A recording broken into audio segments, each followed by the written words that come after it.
ሰላም ሰላም ውድ የቻናላችን ቤተሰቦች እንደምን አላችሁ? ዛሬም ወደ እናንተ መረጃዎችን ይዘን መተናል። አብራችሁ እንድትሆኑ እየጋበዝን የዕለቱ ዋና ዋና መረጃዎችን ወደ እናንተ ማስተላለፋችንን ከዚህ ሰዓት ጀምሮ ይቀጥላል። አብራችሁ እንድትሆኑ እንጋብዛለን። ለቻናላችን ደግሞ አዲስ የሆናችሁ ሰብስክራይብ፣ ላይክ፣ ሼር በማድረግ አብራችሁ እንድትሆኑ በድጋሚ እንጋብዛለን። አብራችሁን ሁኑ። የኮንዶሚኒየም ቤቶች የተመዘገቡ የ1997 እና የ2005 ተመዝጋቢዎች ስጋት ላይ ነን ሲሉ መናገራቸውን ተሰማ። የኮንዶሚኒየም ቤቶች መረጃን በተመለከተ ወደሱ የያዝነው መረጃ እናልፋለን።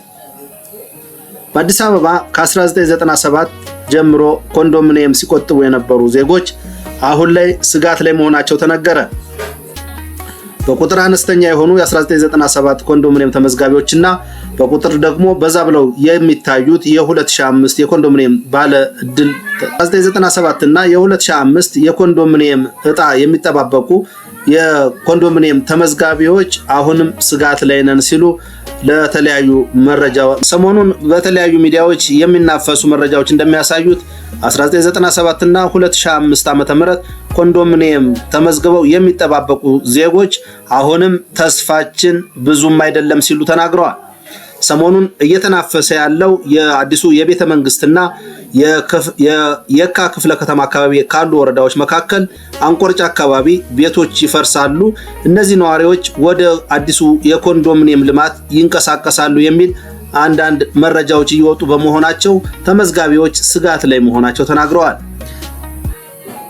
ይህ መረጃ የወጣው ከቤተ መንግስት ማስፋፊያ ጋር የተያያዘ ሲሆን በዚህ ዙሪያ ከ80 ሺህ በላይ አባወራዎች የሚኖሩበት አካባቢ በመሆኑ ለነዚህ 100 ሺህ ለሚገነቡ ቤቶች እነዚህ ሰዎች እዚያ ይገባሉ በሚል የሚናፈሱ መረጃዎችን አንቆርጫና አካባቢው ላይ ባለው የአሰፋፈር ሁኔታ ከ80 ሺህ በላይ አባወራዎችና ማወራዎች የሚኖሩበት ሲሆን ይሄም በአዲስ በተሰሩት የኮንዶሚኒየም ሳይቶች ሊመደቡ ይችላሉ የሚል ወሬዎች በጭምጭምታ መልኩ መውጣታቸው ይነገራል።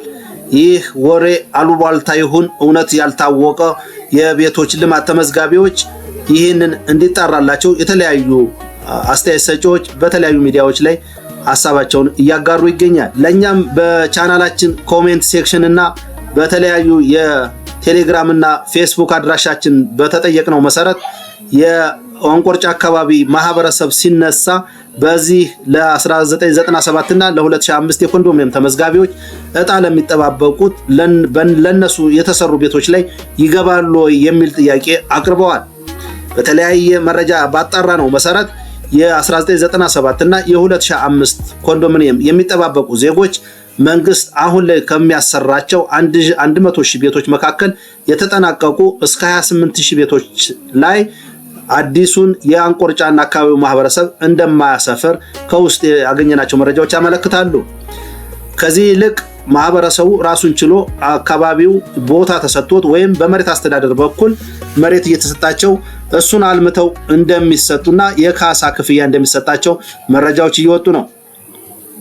ነገር ግን የኮንዶሚኒየም ተመዝጋቢዎች ስጋታቸውን የገለጹበት ሁኔታ በተለይ አሁን ላይ የተጠናቀቁ ያሉ ቤቶች ለተፈናቃዮች ቅድሚያ የሚሰጥ ከሆነ አሁንም በዚህ ዓመት ቤት የማግኘት እድላችን እየተመናመነ ነው ሲሉ ተናግረዋል።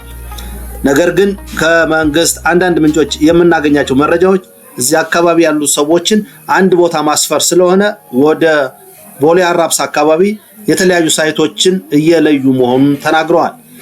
ለዚህም ቦታ ተሰጥቷቸው ወይም በማህበር ካሳ መንግስት ከፍሎ እዚህ አካባቢ ሊሰፍሩ እንደሚችሉ የምናገኛቸው መረጃዎች ይጠቁማሉ። በዚህ መሰረት ኮንዶሚኒየም ተመዝግባችሁ 1997 እና 2005 እጣ በመጠባበቅ ላይ ያላችሁ ይህ ስጋት ለናንተ ሊሆን አይገባም ሲሉ ተናግረዋል። ከመንግስት አካላት ባገኘነው መረጃ መሰረት እንደዚህ አይነት የሚወጡ አሉባልታዎችን ወደ ጎን በማለት ቁጠባችሁን እንድታጠናክሩ ሲሉ ማሳሰቢያቸውን ሰጥተዋል። ነገር ግን የአንቆርጫና አካባቢው ማህበረሰብ መቼ ይነሳል፣ መቼ ለተተኪ ቦታ ተሰጥቷቸው ቦታ ማልማት ይጀምራሉ ወይም የተዘጋጀው ቦታ ለመቼ ነው የሚሰጠው የሚለውን ማረጋገጥ አልተቻለም። አሁንም እዚህ አካባቢ ያለው ማህበረሰብ መቼ ነው የምንፈናቀለው ወይም መቼ ቤታችን ይፈርሳል የሚል ስጋት ስላላቸው ተረጋግተው እንዲሰሩ መንግስት የበኩሉን ድርሻ መወጣት አለበት የሚል አስተያየት እየተሰጠ ነው። አንዳንድ ምሁራን እና የማህበረሰብ አንቂዎች እንደሚናገሩት በአንቆርጫና በየካ አካባቢ ወይ በጉራራ አካባቢ ያሉ ነዋሪዎች ከቤተ መንግስቱ ማስፋፊያ ጋር ይነሳሉ መባሉን እርግጠኛ ቢሆንም መቼ እንደሚነሱና የት አካባቢ እንደሚሰፍሩ ግን ግልጽ ያለ መረጃ ሊወጣ አልቻለም ተብሏል። ከዚያ ጋር ተያይዞ እዚህ አካባቢ ያሉ ሰዎች ስጋት ላይ መሆናቸውና የሚመለከተው የመንግስት አካልም ቀርቦ ሊያወያያቸው እንደሚገባ ምንጮቻችን ተናግረዋል።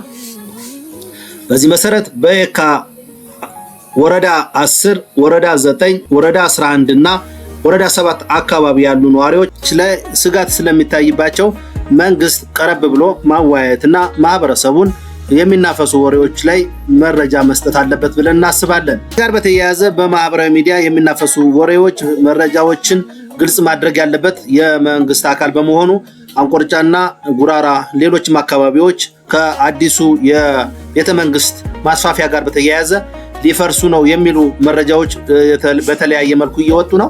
ይህንን ደግሞ ማህበረሰቡን የማረጋጋት ስጋት ያለበትን ማህበረሰብ መቼ፣ እንዴት እና የት አካባቢ በቀጣይ ልማቱን መሰረት ባደረገ መልኩ ለነሱም ካሳ ተከፍሏቸው በምን መልኩ ሊኖሩ ይችላሉ የሚለውን በደንብ ግንዛቤ መፍጠር አለበት ብለን እናስባለን።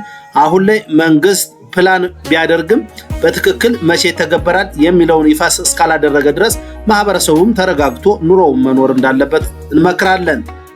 ውድ የቻናላችን ቤተሰቦች ስለነበረን ቆይታ አብራችሁን ስለነበራችሁ እያመሰግንን ለቻናላችን አዲስ ስለሆናችሁ ሰብስክራይብ በማድረግ ሌሎች መረጃዎችን ወደ እናንተ እንድናደርስ ከወዲሁ እንጋብዛለን። መልካም ጊዜ